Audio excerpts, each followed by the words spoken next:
Helen Keller by Karen Rivas. Helen was an American author, activist, and lecturer.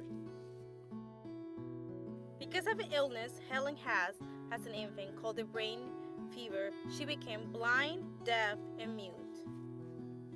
Helen Keller was born in Alabama in 1880 to Arthur H. Keller and Catherine Adam Kellers. As a child, Helen was very wild and disrupted. She had limited ways to communicate with others. She would hit and kick to the point that no one could control her. When Helen was 6, her parents hired Annie Solomon to work with her and teach her how to communicate with others. Annie moved to the Keller's house in Alabama to work closely with Helen. Annie and Helen built such a strong relationship that they were together for 49 years.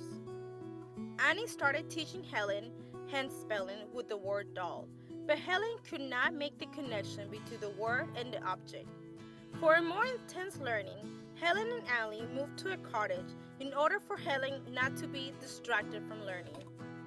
Annie finally was able to make Helen connect the word with the object in a struggle with her in a water pump. Annie held Helen's hand under the pump, letting the water fall on her hand, while spelling the word water on the other hand. With the struggle, Helen was able to pronounce the word water. By the end of the night, Helen was able to learn 30 more words. In 1819, Helen went to the Horace Mann School for the Deaf, where she was able to learn to speak and communicate well with others.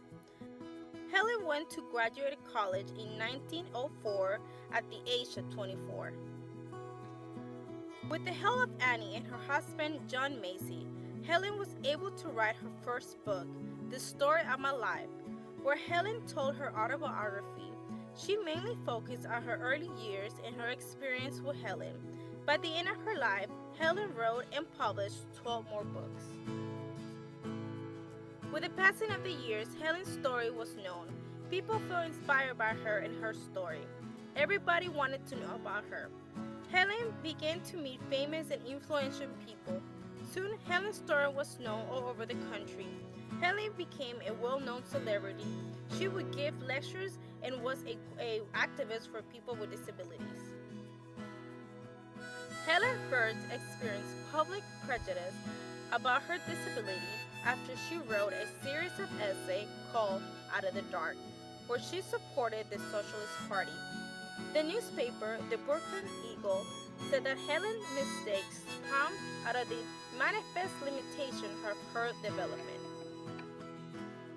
Helen became a counselor and international relation of the American Foundation of Overseas Blind. By the age of 75, Helen had traveled to 35 countries, including 5 months' trek across Asia.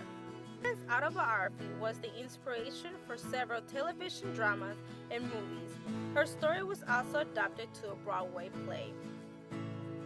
By the end of her life, Helen had received several awards, including the Theodore Roosevelt Distinguished Service Medal, the Presidential Medal of Freedom, and elected to the Women's Hall of Fame. She was also named the Honorary Fellow of the Educational Institute of Scotland. Helen suffered a series of strokes and died on her sleep on June 1st, 1968, a week before her 88th birthday. Helen will always be remembered for her inspirational story and as a world-renowned activist who fought for the betters of others.